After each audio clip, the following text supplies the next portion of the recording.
Frank. What's the weirdest thing you've ever saw in here? Let me ask you a question, kid. Did you see that movie, Night of the Living Dead? Hey, we gonna party tonight or what? Yeah, we are gonna party. Well, where are we gonna party? I don't know, somewhere. Hey, we could go to the park. Oh, no, we can't. The cops said they'd shoot us if we go back to the park. Yeah, and I ain't in no mood to go tonight. I like death. Greetings, ghouls, and welcome to Minute 11 of Do You Want to Party, the Movies by Minute podcast of the 1985 groundbreaking horror classic, The Return of the Living Dead. I'm your host, Troy, and joining me today is a fellow geek and who knows a lot more about the general behind the scenes of everything and the breaking down of movies than I could ever hope to, and this is... Wow, I'm Candice LePage. I guess I'll take the compliment, but I think you know a lot. You're the one doing a podcast breaking down every single minute. I'm not doing that. Yeah, but I'm doing 1 minute. You're the one that's on like all these movie podcasts and works on this sort of thing all the time, sort of thing. So it's, I mean, look, if anyone has the chance to go back and search for a podcast on my Planet Geek production called 13 Pods of Horror, there is a episode that we did about the 3 versions of Black Christmas, which I think was fantastic, and that was mostly because of Candace, because I was all like, well, you know the subject so well. Yeah, well, that's the thing. You chose, yeah. I mean, Black Christmas is my favorite movie of all time, not only my favorite horror movie of all time. So I watch it annually. So there's lots to say. Exactly. I'm still waiting to hear more of those 13 pods of horror, though, or to come back and do a few. So am I. I'm waiting for that as well to happen. Okay, so how about we start off with what is your come to for The Return of the Living Dead? Yeah, so this is sort of a weird one for me because I was never, it never really made it to a list of like my favorite movies. I love The Night of the Living Dead. Yes. Okay, yeah. George Romero, that film was like so important to me growing up. It's kind of the movie that, I mean, I was into horror at the time, which is why my aunt and uncle bought me the movie, my VHS copy of the movie. So I was into horror movies anyways, but I watched that, and because it was called George A. Romero's Night of the Living Dead, it's what helped me understand that directors have a big part in movie making. Right. So it just sent me on this whole plan of I wanted to be a director for a really long time. I wanted to do that sort of thing. The people who were directing the movies became so much more important to me. And then because I was so interested in the directors, then you get to learn all of the behind the scenes sort of stuff about making a movie. So it just sort of drove me to this place of where my love for horror movies comes from. Okay. Now, Return of the Living Dead, when I saw it, I'm sure as a child, not a child, but as a young person. Right, yeah. And it obviously did not grab me. There were scenes like when I rewatched it or watched it for the first time for real, probably only a few years ago. Oh, really? Yeah, and there were scenes that definitely registered that I remembered. So I'd obviously seen it in the past, and I knew a lot about it. I heard things, I'd seen like clips here and there, and I just did not jive with this movie because to me, it felt like it was making fun of Night of the Living Dead. Understandable, yeah. Yep. I recognize now that that's not the case at all. Well, that's good. That's good. Yeah. I mean, it actually to have you on the podcast with that attitude would be interesting to do that, but I'm glad you, yes, okay. So, yeah, I was kind of I didn't really, I was not a fan. I have since widened my horror viewing dramatically, particularly over the last kind of 6 or 7 years. I've really, really dove deep into a lot of genres that I didn't really watch as much in the past, and also including Return of the Living Dead. I actually watched it after having, I don't even remember which podcast it was, but there was a podcast that did just a really like in-depth deep dive on it, and I was like, whoa, this actually sounds pretty good. What have I been missing? And so I think I watched it, I think it was maybe 3 or 4 years ago I watched it kind of officially for the first time. Okay, cool. All I right. have watched it a few times since then, particularly on July 3rd. For sure, yes. Definitely an anniversary set in stone sort of thing. All right, so we're gonna start off with this minute, which begins with music composed by and ends with a car pulling through the gates. All right, so the opening credits of the movie that we've been discussing for the past 2 episodes, well, technically the very end of the 9th episode, all of 10, and now we have the 11th minute where, of course, you are going through credits, which is kind of weird to see credits this late into a movie, but it's the way that they wanted to do it, which I think is actually kind of neat because it draws you into the world before it basically sets you down. Hey, you're going to see this type of movie, because up until you actually see the crates in the basement, it could be anything, this movie. Yes, yes. And I will just to jump the gun a bit on our talk about the director, but Mhm. it does seem to be part of his style. Because I have read the original script for Aliens, which he wrote. And the credits don't come in until after they've all been woken up from cryo sleep and everything. Yeah, it is a little bit. It is a little bit. You actually get into the movie a little bit before you're actually, yeah, you figure out who everyone is and all that sort of thing, and who's involved with making this movie. Yeah. So, during this particular sequence where we're going through the rest of the credits in the opening, the camera, at the very tail end of the previous minute is still focused on the shaking hand as it starts to vibrate, and then it goes to pulled back at the very far end of the freezer and slowly starts to dolly in as we see the trioxin now pouring out of the vent over top of this corpse that is covered in the plastic tarp still, and it's starting to like really wig out sort of thing. It's flopping around and all that sort of thing. And it's starting to make noise too, if I'm not mistaken. I can't remember if you can hear the noise yet over the music. I don't think. Yeah, it's Yeah, hard to say. yeah, exactly. It's there's yeah. If you crank it up, you probably can, but Yeah. to begin with, you just have again Francis Haynes trioxin theme still continuously playing through, and it goes up until the end of the credits. It actually fades out with the fade to another scene at the end of that. But again, the camera dollies in and it zooms right up into the actual face of the yellow man, as he's referred to in the notes and whatnot. But as we go through it, we start off with the first credit that we have before we continue on is music composed by Matt Clifford, which later on we will get into it with Matt Clifford and all that, because there's some other non-punk music that he is responsible for in the score.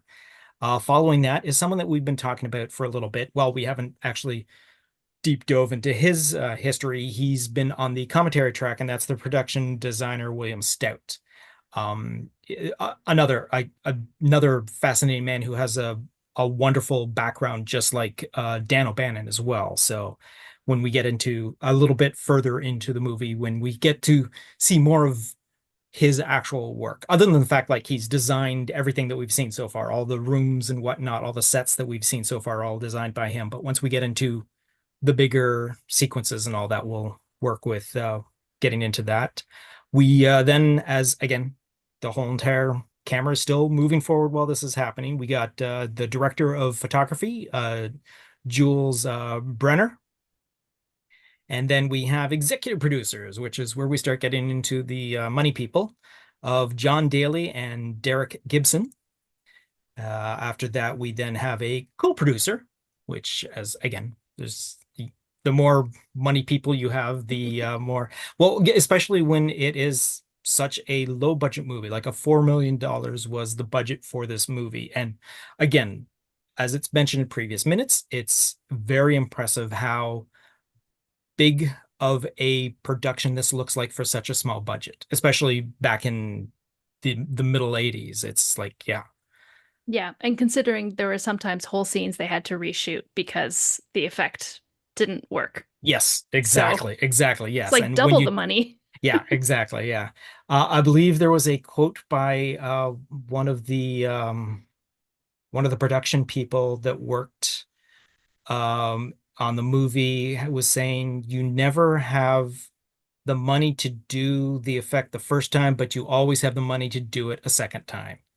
And so when they're in reference to actually the Yellow Man as Mhm. the original effect of the Yellow Man, which is a few minutes away from here for that particular sequence, but we'll get to that when we get to that. So we got co-producer Graham Henderson, and then we have our story buys, which we've talked about again in the sequence where we're talking about the script comparison to the movie. We have the story by Rudy Ritchie, John Russo, and Russell Steiner. Again, history with those particular gentlemen to be discussed a little later on once we get into part of the movie. Then we have our first Dan O'Bannon credit as screenplay by. As we all know, this movie is both directed and written by screenplay and screenplay by.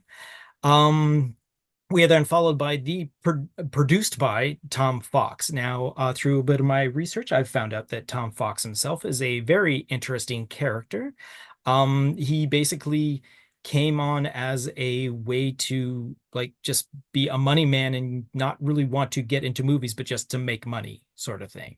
But he turned out to be a very likable guy, according to most of the cast and crew that are still willing to talk about the movie and whatnot. He was a very kind and nice man, but every once in a while there was a little bit of a problem, and Tom would have to take care of things, or people would have to like, okay, Tom, this is not your responsibility, because he would overstep his boundaries sometimes. But other than that, again, we'll get into Tom in a little bit, because the man we're going to be talking about mostly for this rest of this particular sequence of the episode is the final credit in the opening credits is directed by Dan O'Bannon. Now, as his credit is about to come up, the camera then freezes on the tar man. So, I'm sorry, the Yellow Man underneath the cadaver underneath the plastic tarp. So, and the music swells slightly as it goes to it, and then on cue with a significant musical hit, directed by Dan O'Bannon, flashes up on the screen there. And but again, it's a frozen shot of the cadaver and all that. So so basically we're just going to break down not really a lot, but Dan O'Bannon, because he is definitely a very interesting character. If you know anything about movie history in either sci-fi or horror, prior to like in the 90s and prior, Dan O'Bannon is a huge influence on a lot of things. Not, again, like we've already established both previously in the podcast and whatnot, but Dan O'Bannon is the man responsible for writing Alien, the original Alien, the 1979 Alien, the Ridley Scott. Ridley? Yep, that's Yes. the one. Okay. Every single time I say it, wait, was it Tony? No, Tony is the other, right? Yes. No, Ridley Scott movie, which phenomenal. And this is what brought he had also worked with Carpenter early in his career on Dark Star, Yep. the movie that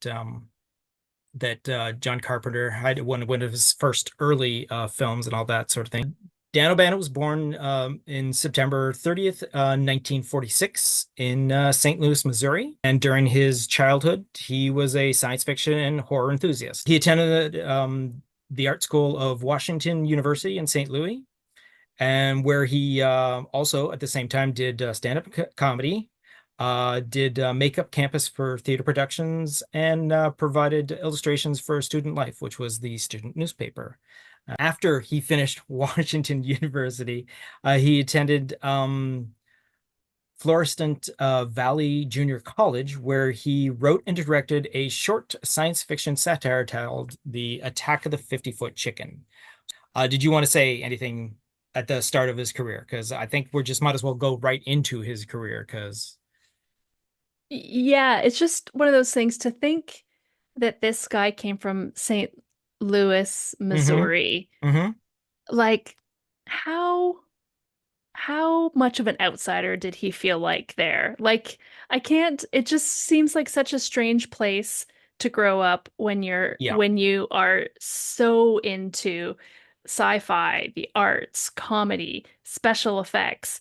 Like the fact that he got out of there and got into sort of Hollywood. Yeah. Um, in some ways, not that I ever want to excuse people's poor behavior, but in some ways you kind of understand it, right? Where it's like, I was a nobody. I couldn't wait to get out of here. Nobody understood what I was trying to do. And now I'm in a place where I can actually do the things I want to do. Um, because he was a little hard to work with from what people. From the few interviews that I've uncovered and all that sort of thing. Actually, there is a great documentary which I want to maybe just do an actual episode about once I could get my hands on a copy of it. Is it's called More Brains: The Return to the Living Dead. Just want to backtrack onto him growing up and with the influences that he had. You also got to take in consideration where he was and when it was. Like this, he would have Mhm. been like if he was born in 46 in like the late 50s, he would have that would have been an even probably a tougher thing to do as well. And I'm sure as soon as he ended up going to schooling and all that sort of thing where he could expand or fill his drive for what he wanted and all that sort of thing. It was just a miracle to him and all that. So it was at so one thing about he also ended up going to the University of Southern California, which is where he found an article in a Playboy that was discussing the best film schools. So he decided to uproot himself and head off to USC, where he met John Carpenter. And like I said, as before he worked on the Dark Star movie. He collaborated with him on a student film, the still student film. So it was released in 1974, and which again, very small budget of $60,000. And he served also, and O'Bannon served as a number of positions, including script writing and acting in one of the leading roles. He played Sergeant Pinback in in in the Dark movie Star. Dark Star. Dark Star. I almost called it Saber, and I had like a Star Wars thing in my head. I'm like, no, it's not Dark Saber. It's Dark Star. I'm looking back on my notes. I'm like, where's the word? Where's the word? There it is. There. The movie in 1974, Dark Star. Oh, of course, it's written a little further on. Won the Golden Scroll Award, which is the Saturn Awards original name, and for best special effects, which is kind of cool. He apparently also worked on the preliminary special effects for Javowski's production of Dune, the failed, which is Yeah. something in itself that deserves a whole entire podcast about. If you haven't seen anything about that, Argentero's Jarowski. Is that how you pronounce his name? I'm looking at the Uh, words right in front of my face and I yeah, still can't pronounce so I have heard that the J's are y sounds, so it. it's Yep. Yodrowski. Yujowski. Okay, Yeah. that's actually, you know what? From what I can vaguely remember, that sounds a little better than yes. The just reading the J threw me off. Obviously his version of Dune fell through. He working on things like, you know, his writing the script for Alien. And he also ended up supervising the visuals too for which I think if you have the ability to do that, you definitely do it. If you have a well-written script by someone, and if you get to the person that worked on that script to tell you how it's supposed to look, I mean that's I mean, that's a no-brainer. You got to do that, and that's what he was able to do. Um, After which, he helped create the animated feature Heavy Metal. He ended up writing two of the segments, the one called Soft Landing and the one called B-17. Um, However, his next big budget outing, which was Blue Thunder, if anyone's aware of what Blue Thunder is, and it's an action film set in Los Angeles with a helicopter surveillance team. Him and Don Jacoby worked together on that, and when it got to the final screen, a lot of the political stuff that they had written into it had been diced out of the movie. Dan O'Bannon and Jacoby worked together for scripting Life Force, which is basically substitute aliens for space vampires sort of thing. This is another influential movie that I saw at a young age on one of the movie channels. You know what? You're going to throw a beautiful naked woman into the mix and all that sort of thing. Yeah, I'll watch the rest of the movie. Sure, she's only nude for like 2 minutes in the movie. I'll watch the rest of the movie just in case she's naked again, sort of thing. It was definitely longer than 2 minutes. It Yeah, was it most of the definitely first was, 30 yeah. minutes of the Yeah. movie. Yeah. Yeah, it's pretty much an influence of why Leanna Quigley ends up naked for most of her appearance in this movie, but we'll get to that when we get to that. So at one point we had Toby Hooper was supposed to direct The Return of the Living Dead. One of the projects that Toby Hooper was currently working on was running a little later, a little longer than possible. So instead of going to Return of the Living Dead, he ended up directing Life Force, which is kind of a strange thing because then Dan O'Bannon, losing the director that he wanted to do the Return of the Living Dead, decided, I'll do the Return of the Living Dead. So that's where we get that sort of thing. I mean, again, there's a history behind how the story came up, how the split between the Night of and Living Dead parted ways and whatnot, which has been brought up several times and all that in the podcast just prior to it. And we're only 11 minutes into it. I'm sure it's going to come up again because I'm sure other people will point it out on their own sort of thing. But yeah, so when the script came in and he decided to write it, when they lost Toby Hooper, he decided that he wanted to direct it as well, which if you're going to make your directorial debut, might as well make a movie that you wrote yourself and you know forward and back. It also, go ahead, you were going to say something? I was going to say, if I remember correctly, it was actually filming for Texas Chainsaw 2 that Toby Hooper was caught still doing some of that work, and that's why he wasn't able to do the Return of the Living Dead. That is right. That is correct. That is, yes. Now that as soon as you said that, I thought part 2 was a little later, but you are correct. It was before. Yes, that's yeah. right. It did actually. It did come out later, but yes. No. I mean, the timing of the directing. Yes. Yeah. Because in the 80s, a movie could, well, even nowadays, a movie could be shot and it still takes like 3 or 4 years before it actually sees the light of day. If it sees the light of day, friggin' WB getting rid of Batgirl. yeah. Anyways, we go, and that's what brings us to this particular point in the movie. So afterwards, Dan O'Bannon in the 90s worked on Total Recall. There we go. That is. I'm trying to read ahead without stumbling over my own words, and I totally end up boffing on that one sort of thing. So, which is an adaptation of we can remember it for you, Wholesale by Philip K. Dick. After that, early screenplay by entitled Hemoglobin. Hemoglobin. Oh, as in blood. It's part of your blood. Bloody hell. Bloody hell. I would have to say. Well, if you're looking at it, you're thinking goblin? What? Hemoglobin? Yeah. Early screenplay. Oh, I see. Was produced. And I really should read my notes ahead of time instead of just trying to.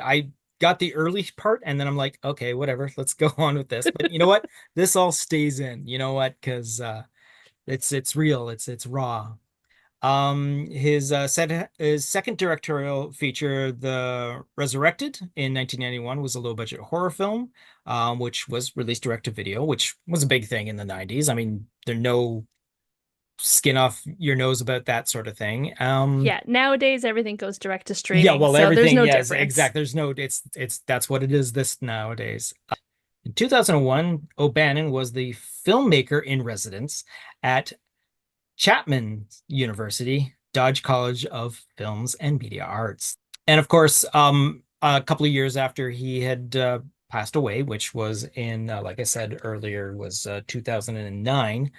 In 2013, Dan O'Bannon's Guide to Screenplay and Structure was released. I'm not big into screenplay structure and whatnot, but it's a fascinating endeavor to do that. And it takes a lot of talent to be able to not only get across like an emotional feel of what the characters have to do, but you also have to get across a directorial view of what you need to do. You basically have to throw everything that you need to get at into a story in one package, and it's a fascinating endeavor. And I mean, anyone that can successfully pull that off is total genius to me. And it's again something that I've always known about screenplays, and I'm like, you just wrote a script and all that, right? Interior, exterior, this person comes in here and says this, they walk over here and whatnot.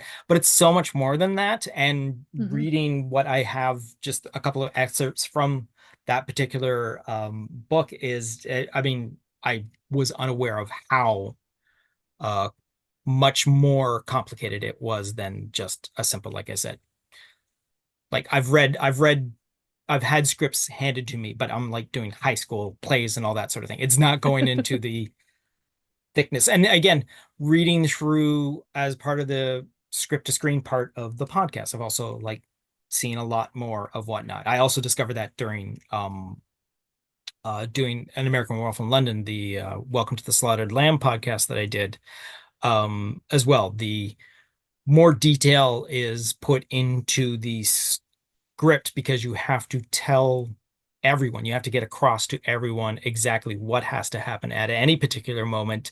You got to set the mood, you got to do, and it's different than writing a novel too. Yeah, like in a yeah, because novel, you're very much writing for a visual medium and for a person who's going to have to make the story happen for people's eyes.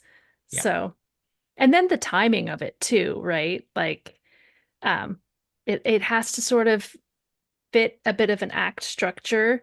You Yeah. have to, can't linger too long on some things and then go, too short on others. Exactly. And that's part of the skills involved in it. You have to be able to perfectly be able to balance. Like you don't want to give out a 500-page script, right? But you also don't want to give them a 20-page script and like, okay, now what do we do, sort of thing. And then because that's when you have something that doesn't look like your original thought or your original plan and all that. But you do a 500-page script and like, yeah, we're not going to do this.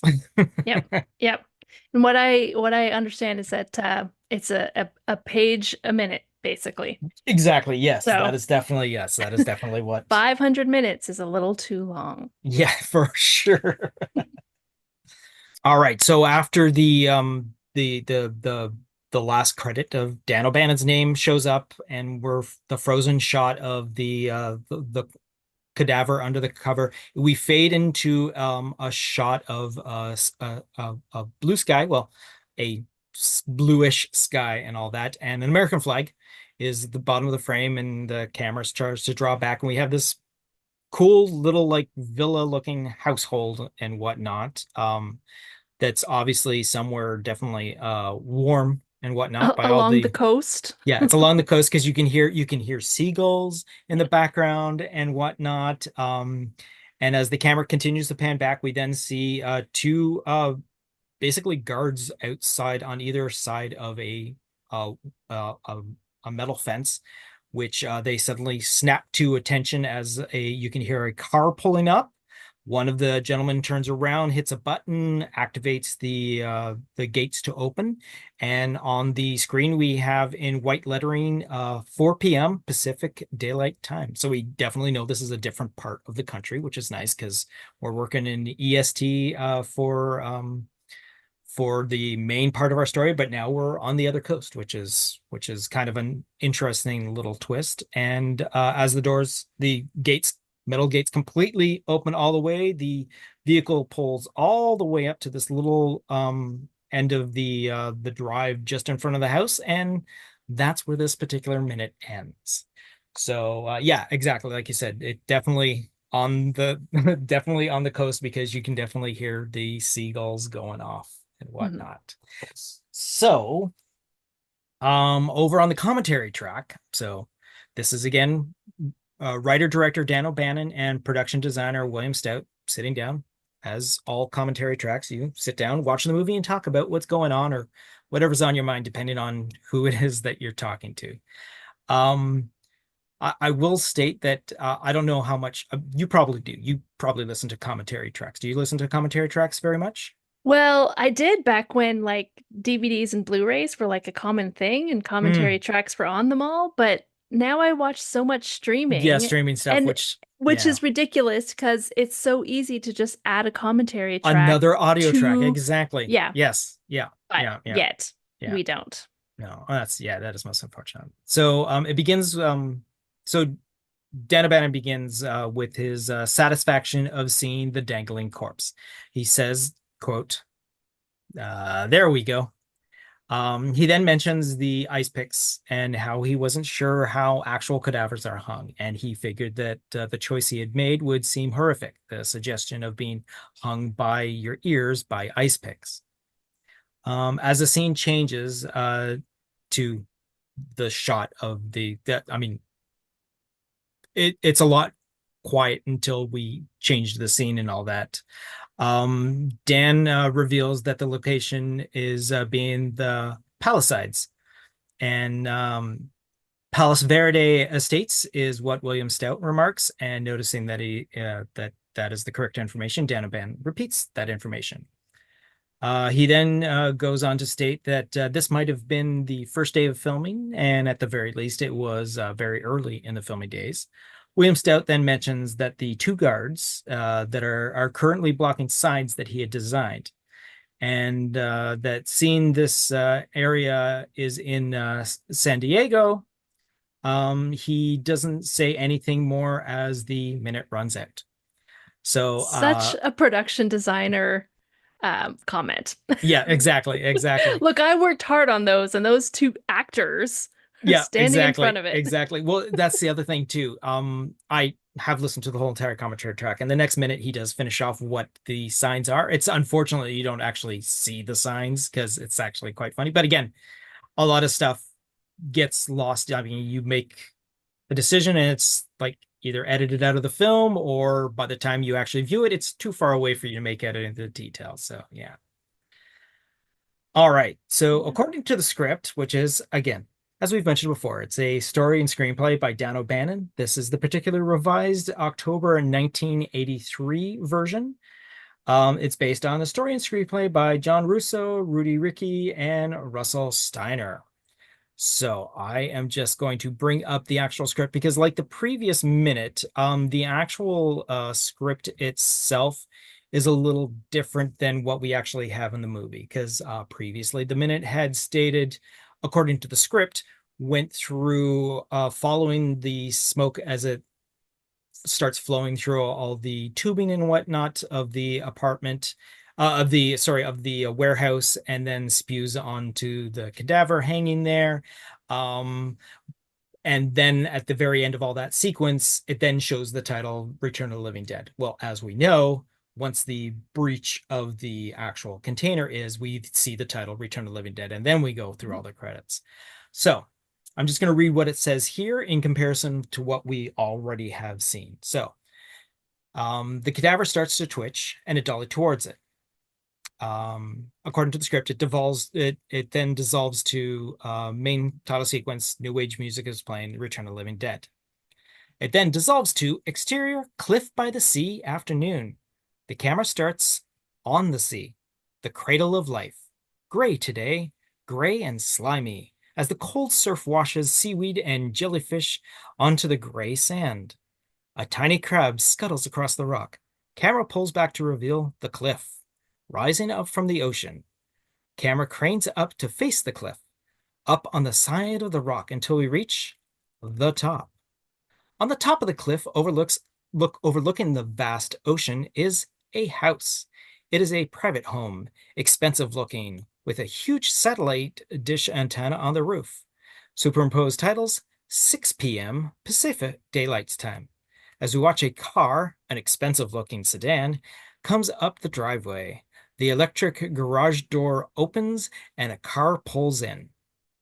So technically, I mean, of course, you're obviously Yeah. never going to have the location that you want for it and all that. But I Yeah. think from what we heard, what we saw in the movie is a better result of it and all that. And the whole entire flashy, ooh, we're on the seaside now. Yes, So, yeah. yeah. All of there's so much metaphor in that Yeah, in the sea. yeah. But it's funny because listening to that very much reminded me of when I worked with a film studio and we were working with the writers who were writing scenes. We were doing sort of a web series. And it was constantly like reading the drafts going, okay, how much money do you think we have? Because this sounds great, but we can't find this location. We can't do that. The spaceship is built out of cardboard in the studio back there. Right. You got to set the scene inside that stage exactly. that we built. Yeah, that's what you got to do. It was like, oh yes. What's hilarious in this is that the writer is also the director.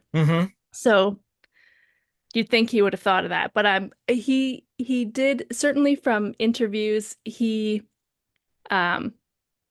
likes the movie now and is proud of it, but was unhappy with the what came out of it. Yes, exactly. Yeah. Exactly. Yeah. He's definitely writer first, director second. Oh, for sure.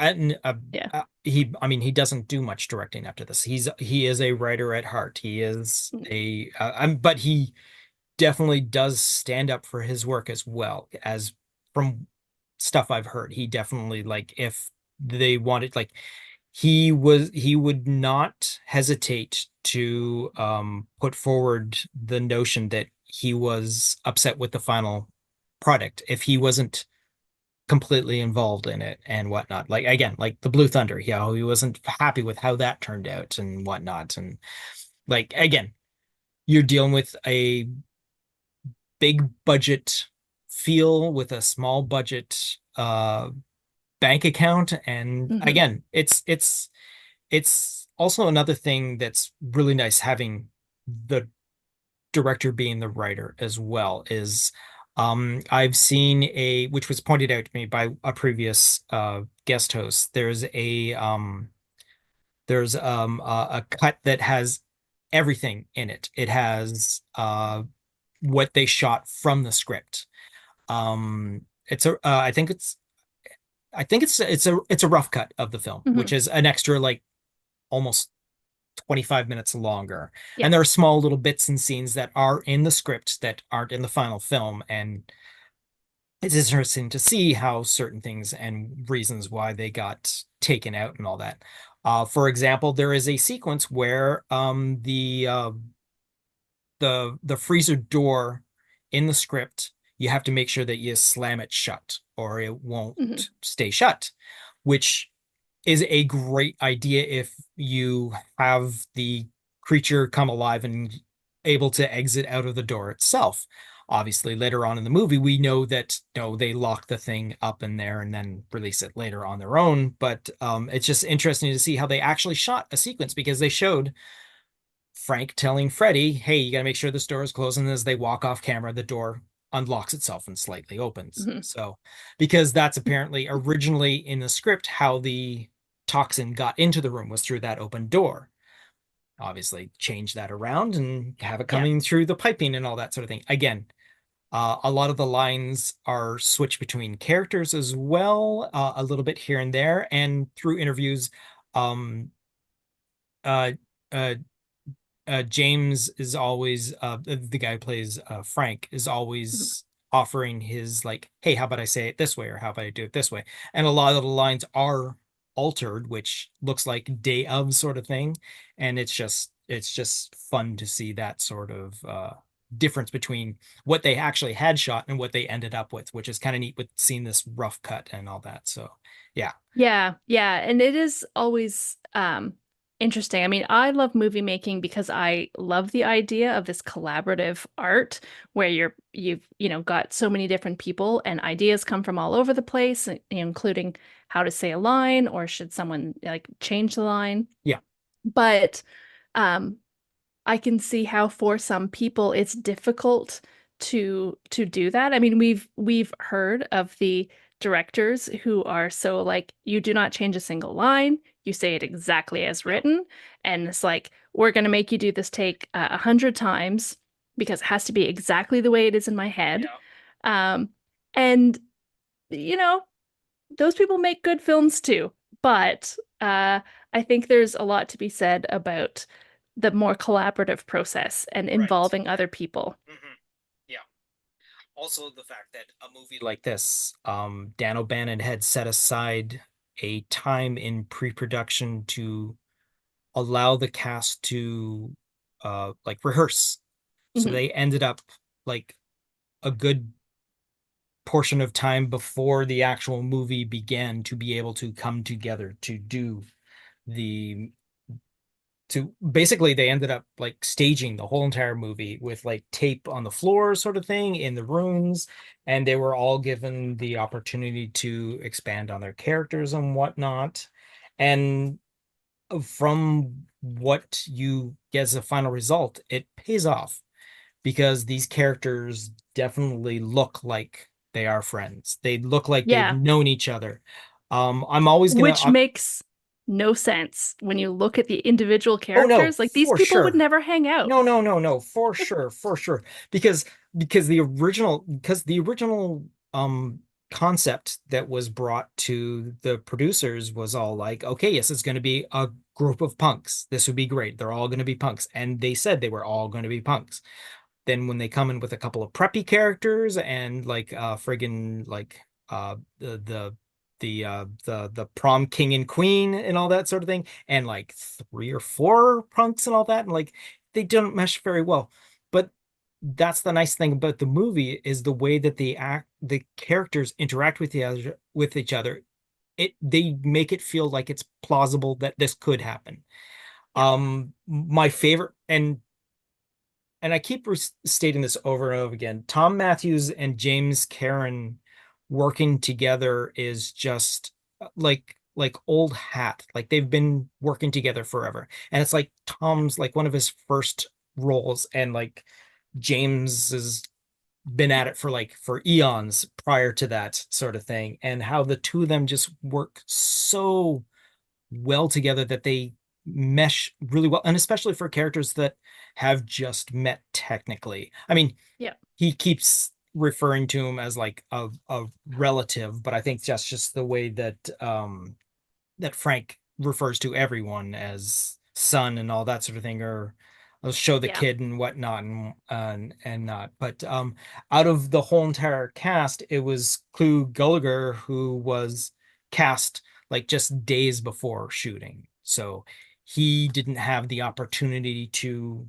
mesh with the rest of the cast. And according to, again, more zombies, the more brains, Yeah. the return to the living dead, it's brought up several times. Yeah. All the cast and crew, including Clue himself, mentioned that that's unfortunate that I didn't have this opportunity to. And so I didn't know what I was getting into. And then Yeah. James would have to help him along the way and like, look, you're not doing that type of movie, you're doing this type of movie sort of thing. So In some ways, I think that actually really worked though, because he also shows up as the person who's like, "Well, what is happening here? Like, yeah. what do you mean what's going on?" And he takes charge immediately Hmm. and acts as though the actions he's taking are actually going to fix the problem. Yes, exactly. And again, it's another a tribute to a fantastic script, a fantastic cast, and just everything just happened to work out. Now, it's unfortunate that obviously some people weren't at the moment happy with the final result, which I've loved this movie since the first time I saw it. And again, like I've said several times before, it was early in my modern horror film watching. I had watched, like you said, I had watched like you, Night of the Living Dead. I fell in love with the George A. Romero because I saw it as a kid on TV on a Halloween night after I'd done the trick or treating. My mom let me stay up because it must have been a weekend sort of thing. And she knew what it was, and we sat down and watched it. I mean, watching it as you're an 8-year-old with commercials on Buffalo channels that you're getting in friggin' London, Ontario sort of thing. Yes, those Buffalo channels are great. Exactly. Exactly. But yeah, so I knew of that sort of horror film. And again, wasn't until I was able to finally sit through An American Werewolf from London, my first modern day horror, at modern day as in the time that was pretty much new. And then I just, oh, let me see all this stuff and all that stuff. I want more of this and all that. And The Return of the Living Dead was one of those first horror films that I watched and fell in love with. Again, 13, 14-year-old me, and having been introduced to Leanna Quigley the way I'm introduced to Leanna Quigley, I obviously become a fan. I don't know what young boy wouldn't, but again, followed down that path of movies, and then so it's just something that I've always wanted to watch again and again and again. And then once I was able to get it finally on DVD, because apparently that took forever to come out on DVD, and I've just again watch it at least, well, in the past couple of months I've watched the movie several times. I bet. But prior to working on this podcast, no, at least once a year, definitely on the 3rd of July, as a send up to the anniversary of this. And that's why this particular podcast, the first episode, premiered on August 3rd of 2024, because it's the 40th anniversary of the events of the movie. So now I'm looking forward to the 40th anniversary of the release of the movie next August 2025. So I get to cover both anniversaries slightly. So nice. So just briefly on the Leanna Quigley of it all. Yes. So I'm a woman and I love horror movies. Yes. And I'm not alone. I wasn't introduced to this by my boyfriend at some point in time. I didn't get dragged to movies. In fact, I drag my friends to horror movies. That's another reason why I like you so much. So I was listening to an interview about with Dan O'Bannon about this, and he said in this, he made the movie imagining that the audience were teenage boys. And imagine his surprise when there were actually women in the audience, and not because they were dragged there, but because they like horror.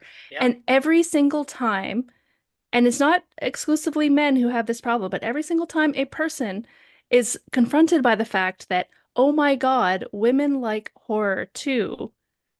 In fact, women may be bigger consumers of horror than men. People are just shocked by it. And I'm like, it's been at least 100 or more years of this. Can we just stop being so shocked that women actually like horror, that women create horror, that women in some ways live in horror every day of their lives? And but yes, it's an unfortunate situation, but yes, I see what you're saying. Yes.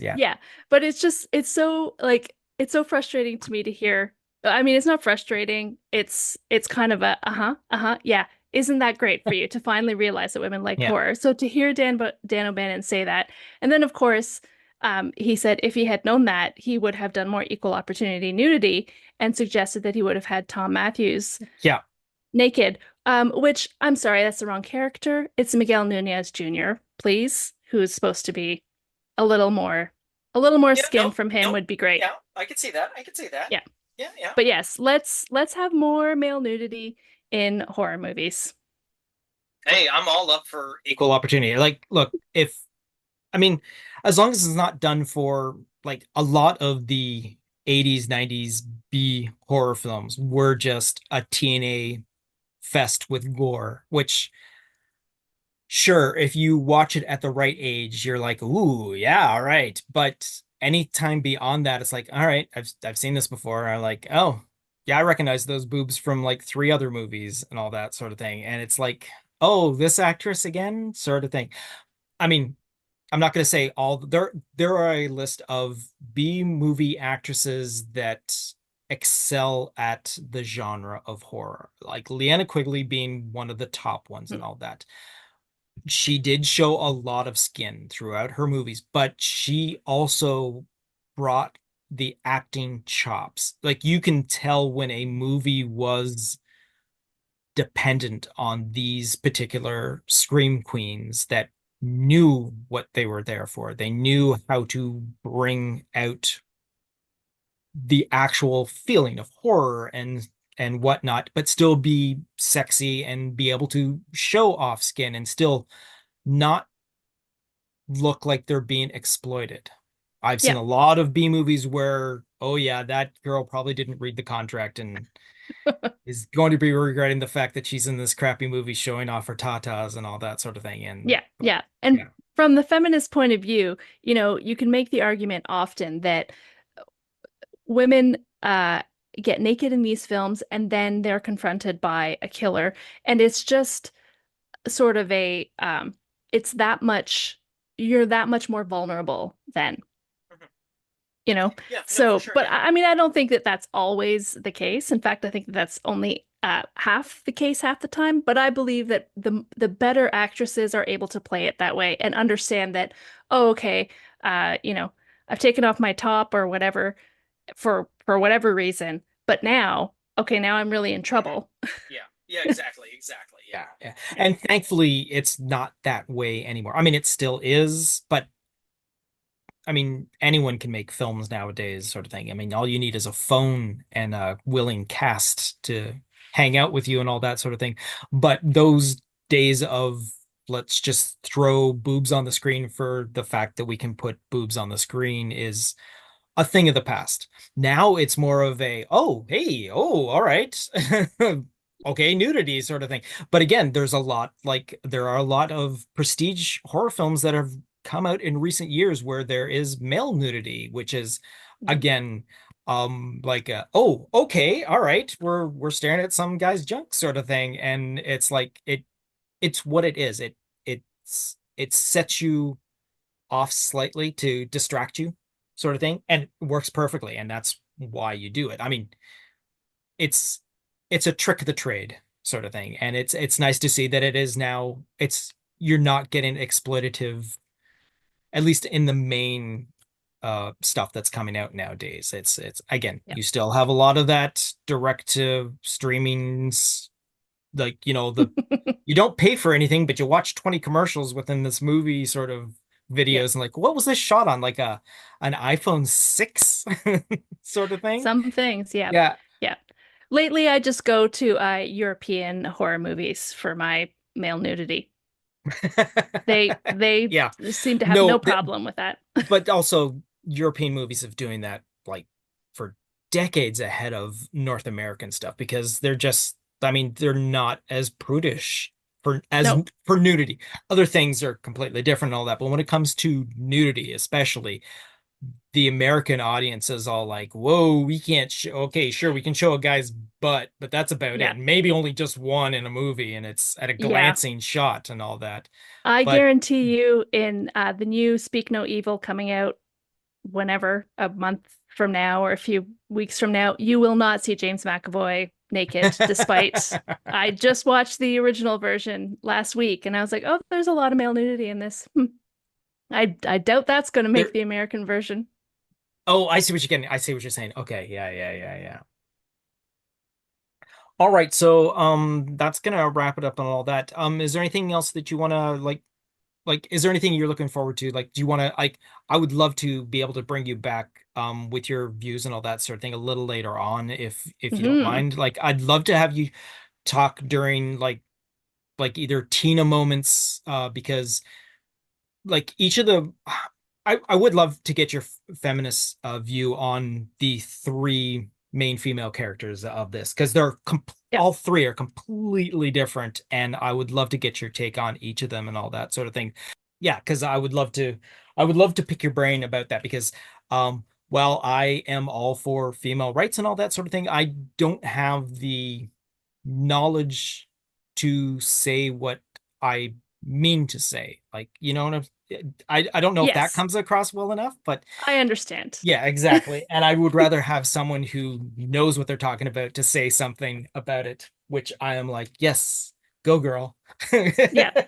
Yeah, for sure. I'd be happy to come back because there are lots of interesting things about this movie to Mhm. talk about at Yeah. different points. So Mhm. I'd be happy to come back to talk about any of the women characters, talk about the brains, talk Yes, about definitely. some Yes. different Well, different special effects. There's a lot going on there in this is, movie. yeah, and I'm only 11 minutes in, and this Yeah. is a 2-year project Yeah. at a weekly base. So, Yeah. is there anything you want to promote that you have anything that you would like to point people towards? Please go right Yeah, ahead. sure. I am currently in the middle of my project that I do. It's not a project, it's a whole challenge that I do with a number of other people on the internet called 100 Horror Films in 92 days. Excuse me, it's called Ooh, 100 Horror Movies in 92 okay. days. Um, and the goal is from August 1st until October 31st, so spooky season, to Yes. watch 100 movies, 100 horror movies that you've never seen before. So, so Oh, new first time views, 100 movies. This is my third year doing it, and it has been so great doing these challenges because it's really like it forced me to push out of my usual things and to yeah, watch. yeah. I mean, You'd I have mean I to. love everything, but to watch more foreign films Mm-hmm. and to watch more like older stuff that I've never really caught up on, all that sort of stuff. I've got like Vincent Price movies can go on for years. Oh my I God. can do that. Yes. Oh, that's But yeah, so I'm currently doing that right now. And if you follow me on Letterboxd at Sin48, CINN48, you can follow my list that's there. You can see what I'm watching, okay. every day, seemingly. I'll put a link in the show description to get people Yeah. directly to that. So, oh, that sounds fantastic. Oh my God. All right. Well, first of all, Candice, I want to thank you very, very much for joining me. And we're gonna end minute 11 with all this fantastic stuff that we've talked about. Again, I can't wait to get you back on here again because I want to pick your brain with more things and whatnot. Because, like I said at the very beginning, you know a hell of more about this shit than I do, and I really enjoy talking to you about movies and all that. So that's again, like I said at the beginning, one of the main reasons why I asked you on here. If anyone has anything that they want to talk about for this particular minute or any future minutes or anything they want to talk about pertaining to the movie in general, give us a shout at planetgeekpod@gmail.com. We can continue on the conversation there, or maybe even eventually roll it into a future episode. I also want to point out the Movies by Minute Godfathers that started this whole entire thing. The Star Wars Minute, the guys that started over a decade ago doing this, breaking down movies by minutes. They started off with A New Hope. They've gone through all of the current movies and all of the current TV series. And I'm pretty sure they'll be working on the Skeleton Crew as soon as that starts up and all that. But go do yourself a favor. And also check out the Movies by Minute website. There's a listing of 300 plus movies, and I'm pretty sure if there's anything out there that you're interested in, you'll probably find it. Worst case scenario, if you don't, do one yourself. I'm currently working on my second one, the actual community is very inviting and very informative. I have some future guests that are actually from the community that are all like, "Hey, I need some help," and they're all like, "Yeah, I'll join you in for a minute or two." And so they're always very welcoming. So once again, Candice, thank you for joining me. And I got nothing else to say, but see you next Wednesday.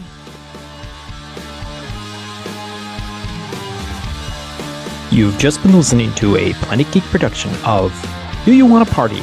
A Movies by Minute podcast of the 1985 The Return of the Living Dead. Please be sure to subscribe, download, comment, share, rate, and review. Be sure to follow us on our social media platforms: Facebook, YouTube, TikTok, Tumblr, or Letterboxd. Search for Planet Geek Productions. X, former Twitter, Instagram, and Blue Sky, search for Planet Geek Pod. Or send us an email to planetgeekpod@gmail.com. Our closing music is provided by Night Chill. See the show notes for more details. Once again, thanks for tuning in, and farewell, fiends.